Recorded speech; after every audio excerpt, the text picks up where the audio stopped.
What's up, guys? Before we get into the episode, I got some news for you. Next week on March 29th, 7 p.m. Central European Time, I'm launching my very first webinar, the Body Transformation Blueprint. In this presentation, I'm going to share the exact systems and strategies that you need to sustainably lose body fat, to effectively build muscle, and of course do so in a healthy way. So whether your goal is to look better, perform better, or just feel better and be healthier, I think this presentation is going to help you. We're not going to overload you with nutritional information, but we're going to keep it more tactical, more applicable, so that you walk away from this webinar knowing exactly what needs to happen in order to reach your goals. Sounds good? You can join us live on March 29th at 7 p.m. and that's Central European Time, or if you're based overseas, feel free to sign up anyway because they'll be sharing the replay with you afterwards. You can find more information in the show notes or just DM me and I'll send you the link directly. Now, without further ado, let's get into the episode.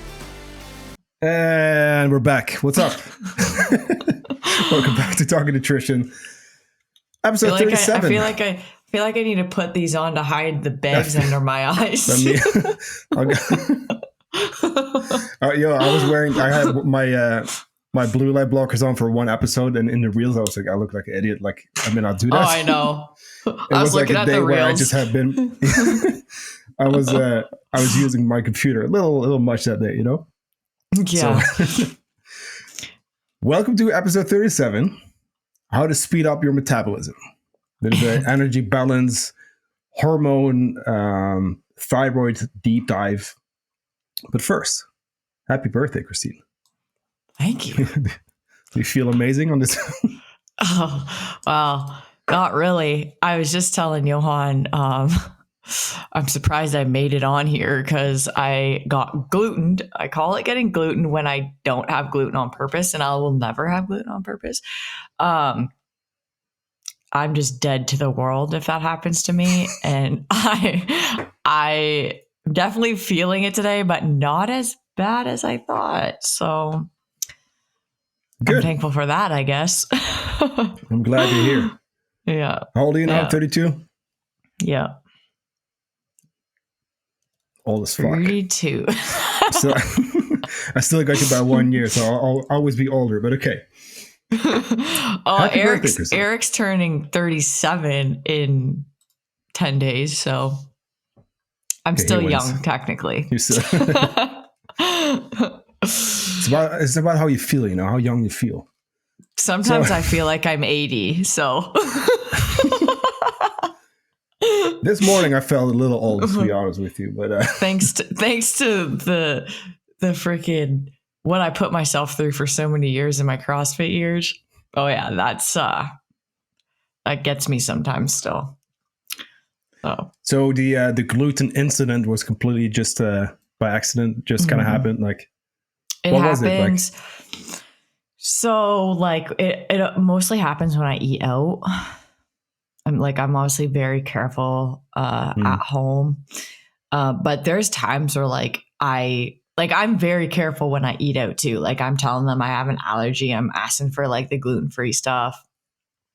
Sometimes it just doesn't work out because there's like whatever, I don't know. Like, they say there's not gluten and stuff, and then there is, and yeah, that happens. And it can be made in like the same factory as something that has gluten and stuff, right? Like with certain products. Yeah, but the thing is like so for example, like Eric has like, he eats gluten. So like his bagels in the morning are normal. Mine are gluten-free. We use the same toaster. And so from like a cross-contamination standpoint, like that doesn't bother me here. Okay. So there's got to be actual like gluten in the food that I'm consuming at the restaurant. Yeah.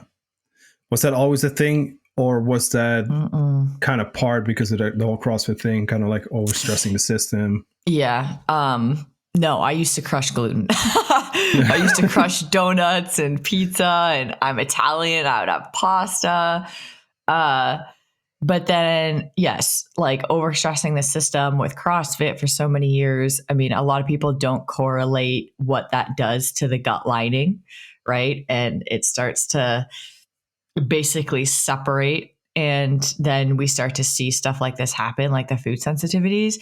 But it's that, as well as like I went through a lot of surgeries, and the medications, like the pain meds and all of that, will cause those will destroy your gut if you don't take care of it. And I did not take care of it for a lot of years. And so I'm having a very, like, I've definitely had improvements, but it's still like, I just can't do the gluten, unfortunately. Shit. Mhm. Damn. You see, kids, don't work out too much. Yeah. No, but like I do think we tend to still have this like go hard every day like mentality, especially within CrossFit. Mhm. Like we both know a lot of people like in the CrossFit space too, and I have a lot of friends who do that stuff. But like it's almost kind of like taking it easy and nourishing your body, recovering, like those kind of things, like the less sexy stuff, you know, like it's still being neglected on such a big scale. Like it does cause some issues, you know. You can't actually take that too far. It does for sure. But you, so before we got on, you mentioned as well that the non-alcohol change you recently made was also kind of combined with like the not trying to have any gluten, obviously, but like explain that a little. I mean, I still when I couldn't have gluten, I still drank. I would just stay away from like beer and stuff like that. And let me preface this by saying, like, I'm not judging anyone who drinks. I used to be a huge drinker, which a lot of people don't know about me. I remember your wine bottle collection. Yeah, like well, even then that wasn't really. I'm talking like years back. I was freaking nuts. Okay. So do I think that's healthy? No, obviously not. But then, as I got obviously into my CrossFit, I settled down, but I would still have drinks here and there. And then the last few years, it definitely like settled down a lot. Like I was like barely drinking. But when I did drink, I would feel like complete crap. Like it didn't matter if I had one or two. The next day I'd wake up with like a foggy brain, motivation just to do anything was not there. Like I didn't want to make my food. I didn't want to go outside on a walk. I didn't want to work out. And like that does not align with who I am and how I want to live my life. And I don't know, honestly, like, so I've been alcohol free for 5 months. Johan's been alcohol free for 10 years, just so you guys know, like that's amazing.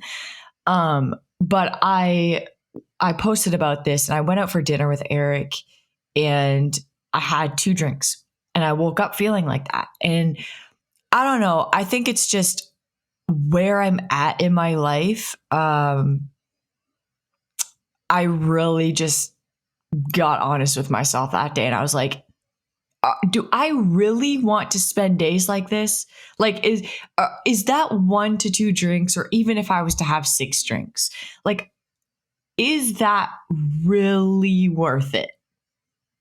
Is it? Like, yes, there are times where it's fun, no doubt, but is it worth that next day? And I couldn't justify it.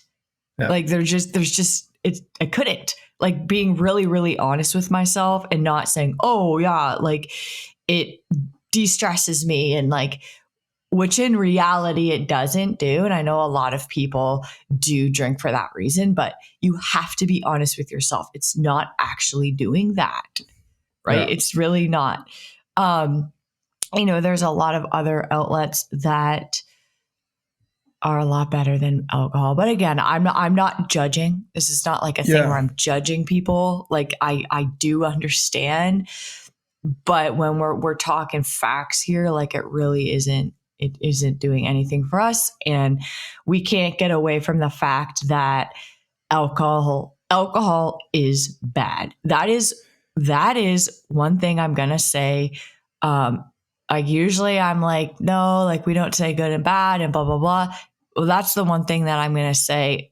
Yes. It is not good for us. It is quite literally a toxin to our body. It is toxic. Yeah. It is toxic to us. That's why we get drunk. That's why we get all buzzed. Like it's this toxic thing. Right. Yeah.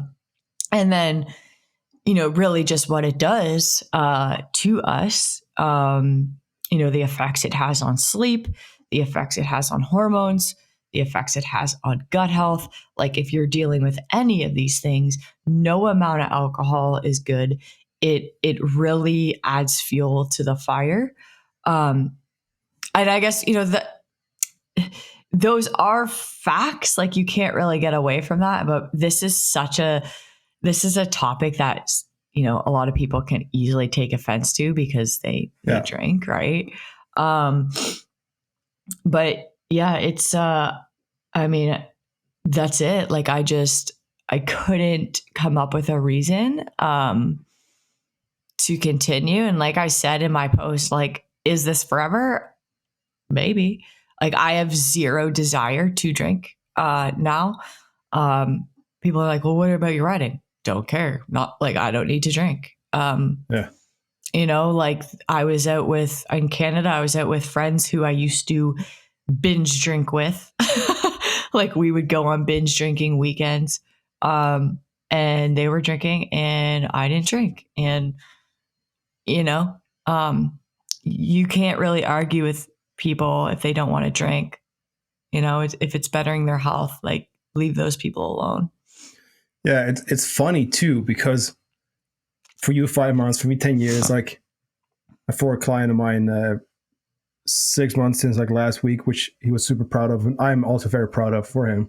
But it's kind of like, isn't it funny that we're in society, it's like now it's kind of like, it's weird to be the one not drinking.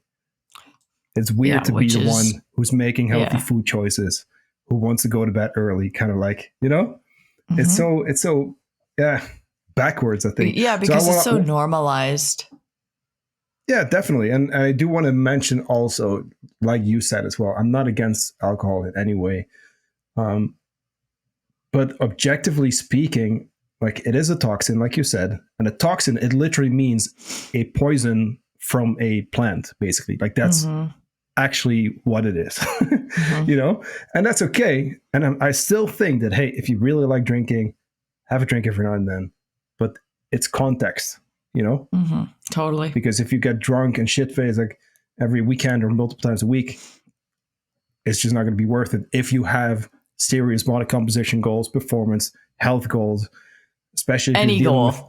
Any goal, yeah. But like, look, if we're dealing with hormone issues, gut issues, etc., it's not even a discussion anymore. That shit has to go. I'm sorry. It does. That's true. That's if you want to fix it, very, very true. Like, and I'm all for flexibility, and we talk about that all the time. But there needs to be, at some point, we do need to say like, hey, you know what? It's not worth it. and it's a nice change. Like you feel better, For me, like I said, it's been 10 years, but it's not like, for me, it's just normal. It's not that I celebrate my 10 years. It's not like there was no actual reason. There was no moment where I was like, this led to me quitting alcohol. Right. I played in a band back home. I was the only one driving. We began to play more and more shows. I didn't even have the chance to drink anymore. My band back then, they just got worse. So I just got over it. And then the last few times I did drink, I felt like shit, like you. Yeah, so like it's like my body just rejects it. Honestly, it's just like it doesn't even feel good to do it. And I used to say, I loved going and having drinks, with Eric. I loved going on dates, having a couple of drinks. Like it was really nice. And like I was talking to him that day. I'm like, I think that this is it for me. Like, is it? And I'm asking him, like, is it worth it? Like when we're out on a date, like to have those couple drinks, and like, he's like, no, it's really not. Like we really, like, I'm like, he still has drinks and stuff, and that's totally fine. But he's so supportive of it too. And yeah, it just doesn't make sense for me. So I stopped. It is a good decision. And the client that I just mentioned too, he quit alcohol 6 months ago, and he was drinking a little bit more before that. And he said, like, I just feel great. I'm in better shape. And he's like late 40s, turning 50 in a couple of years. He's like, I feel great. I'm in way better shape than my colleagues. I have better energy. I look better. Like, oh yeah. For me, this is just a better decision, I didn't think that we were going to really get into alcohol here, but we will definitely do a even more of a deep dive in the episode. But like, if you want to feel better and you do drink quite frequently, like that's one of the things that will make a huge difference. Well, yeah, even the people in my comment section, like it really sparked people to comment because, you know, there's people who have been 5 months, there's people who had been like 30 years, and they all say the same thing. You know, I'm sleeping better, my performance is better. You know, mental health. That was another big one. Oh yeah, that's another big one for me too. So I used to deal with anxiety. And when I started going through a lot of my gut health stuff, it improved because that is correlated, your gut health and your mental health. Those two kind of go hand in hand. And it's another, there's two situations where I find anxiety creeping back into my life. One is when I have gluten. So it just goes to show you that gut brain connection. Okay.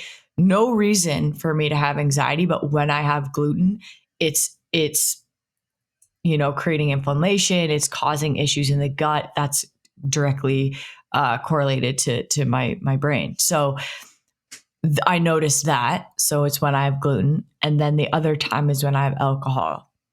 And there's no reason for me, when I really think about it, like there's no reason for me to be anxious. And so it's like these external factors that are obviously just affecting that. And I don't want to feel like that. And I know so many people who drink and after their anxiety is so high. My sister's one of them. Like she gets such bad anxiety the next day. And I'm like, well, we see a pattern here, you know? So mental health is definitely big with that. Mike, I have a client, I was dying. So he's working on reducing his alcohol. And I don't even know where, so he's living in the States, but he's got like a really heavy accent. And his English isn't great. And this check-in, he goes, oh my gosh, I honestly want to read it. Let me pull it up real quick here. Because I'm like, even though you didn't necessarily say this right, it makes total sense. Okay, so he goes, I really relate to your post about alcohol. Different stages. I didn't quit, but in so many levels, I got it and it makes sense. Something keep coming to my mind. Why are we assaulting? Is that the right word? Laugh out loud. My English vocabulary went for a walk. Our body. So he asked, why are we assaulting our body? For what reason? Still, I'm not quitting, but 100% the need is less. I'm like, that's actually a really good word. Because like it is like, I mean, some people may not agree, but yeah, I mean, yeah, no, but it is like objectively speaking, once again. And again, if you want to have a drink, it's cool. You know, I'm not saying stop drinking, but like, I just found that funny. I think that's a great term. You know what? We should do a podcast episode on things that assault, like how you're assaulting your body or something. But like, no, like we do tend to do that stuff with shitty food and alcohol and hey, even exercise, like quite literally. Yeah, just overdoing it, right? Overdoing it and overstressing and undersleeping and those kind of things, you know? And unfortunately, all that stuff is very common. But hey, we're just about 18 minutes into the episode, so you want to switch to the metabolism topic, and then we'll follow up on alcohol after that. Okay. Okay, so getting into energy balance, I did a post on this recently on KA Nutrition if you want to check that out. So basically, energy balance is, we're talking about energy in, energy out, energy in coming from, you know, food, right? Food and drinks that you eat, energy out, exercise, I mean, do I go into that? So energy out is BMR. There's 4 factors that play into energy out, which is your BMR, basal metabolic rate, NEAT. So non-exercise activity, walking, fidgeting, things like that. Thermic defective food. So how much energy we're burning through digesting our food, and exercise, right? So that's energy out. So when we're talking energy balance, okay, so if we have more food coming in and we're moving less, this is where we usually see weight gain. If they're balanced, we usually see weight maintenance. Then if we are eating less than we're expending, we usually see fat loss. But and a lot of people really simplify this equation, and they're like, okay, like it's eat less, move more, right? And they just simplify it, where it becomes a lot more complicated than that. Or it can become more complicated than that. And so there's this big like debate out there, the great debate of, is it just energy or calories in, calories out, or is it hormones? Right? So like people say it's just hormones, and people say, nope, doesn't matter. It's just calories in, calories out. The real answer to that is like, no, like they both matter and one impacts the other. You can't look at this as 2 different things, because hormones can affect energy out. They can affect energy in, right? And same with like our food what we're eating and how we're exercising. That can affect our hormones, and so it kind of goes back and forth. And so it's such a huge debate out there that we wanted to touch on. Yeah, but you know what is crazy too? Because I've watched videos. I can never finish them because it literally pisses me off. But these doctors, it's always like the people who misuse their doctor title, Totally. And then you look it up and you're like a foot doctor or something, like chiropractor. Like that's not bad by any means. Like I'm not shitting on those professions, but like the doctor title, like we need to understand that there's many different types, and that it doesn't mean that you know about nutrition. And hey, 9.5 out of 10 times, if it's in this scenario, they have no fucking idea what you're talking about. Yeah, there's one doctor out there. That was on like the Steven podcast. Is that what it's called? I don't even know. He was basically saying calories don't matter. It's like, what? Like calories don't matter? It's always the people who don't understand energy balance. That's the issue. So because they'll be like, a calorie is not a calorie, blah, blah, blah. Mm-hmm. And then they get into, and protein burns this many calories and blah, blah, blah. Yeah, you're explaining thermic effect of food right now, and you're explaining energy balance.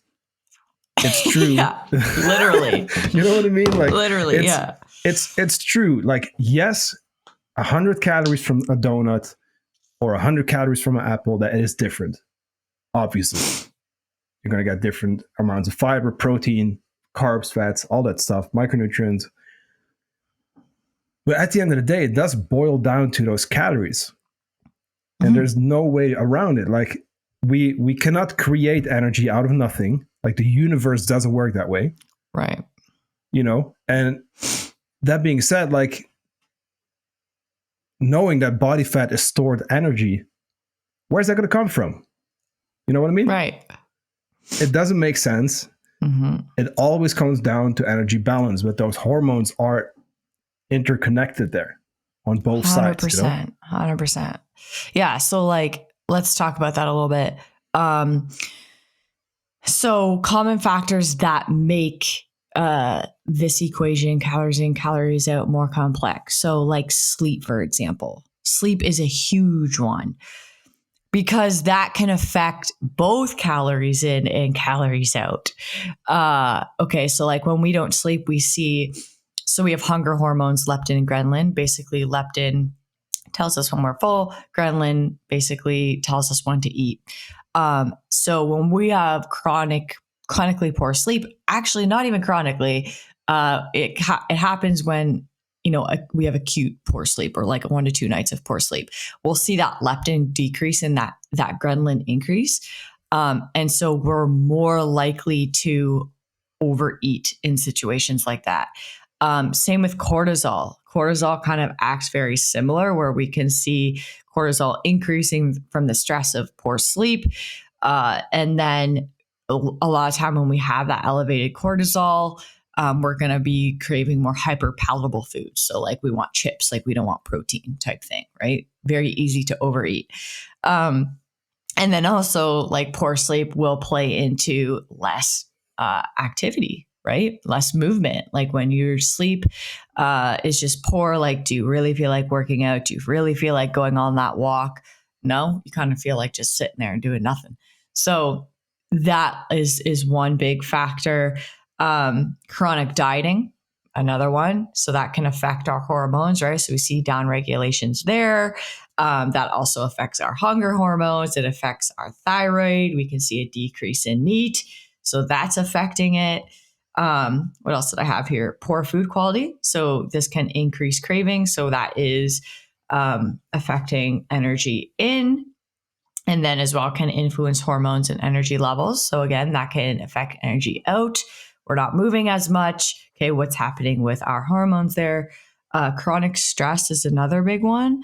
Again, increase in hunger and craving. Sometimes it can go the other way, depending on the person. And again, can influence hormones and energy levels as well. And then things like hypothyroid, PCOS, menopause, low T, that can all impact our metabolic rate, our metabolism as a whole. So we're not burning as much at rest. So again, as you can see, like it's all intertwined here. It's not just one or the other. They both affect each other and impact each other. Yeah. Yeah. And it's also when we're talking about insulin and stuff, because I've recently got a few people like this entering our community. I asked them like, what's your main struggle? And they mentioned, there was actually 3 people now I think about it. They all said, hey, I really want to lose fat, but my insulin levels are high, etc. So I can't lose the weight. You know what I mean? But it's actually a little backwards, which is also one that should be a whole episode by itself. But like those hormones, like they can be the cause of your metabolism not being in a great spot, you know, but they can also be the effect of all the things that you just mentioned, and the effect of years of over or under eating or over training, or maybe not at all, etc. So we do need to zoom out there. We do need to understand, like, hey, you know, like calories, and we just talked about this in last episode when we addressed David's question about, you know, burning calories, and, you know, him just having that 2,500 calories, and like that was just it. Like, okay, cool. Like, yes, calories, like that's at the very foundation, but we do have to dive a little deeper here to really understand nutrition, you know, and make sense of it. All right, that is it for part 1, guys. We will be back on Thursday for part 2, where we're going to get a little bit more nerdy in terms of thyroid health, things that will speed up or slow down metabolism, and just generally the things you want to look for in case you are struggling with thyroid issues, or if you're looking to get blood work done. Now remember too that on March 29th, next Wednesday, 7 p.m. Central European Time, I'll be hosting my very first webinar, the Body Transformation Blueprint, which I did mention at the very beginning of this episode. Now, if this is something you're interested in, make sure to sign up via the link in the show notes. It's absolutely free, and I truly think you're going to benefit from this presentation. Hope to see you there.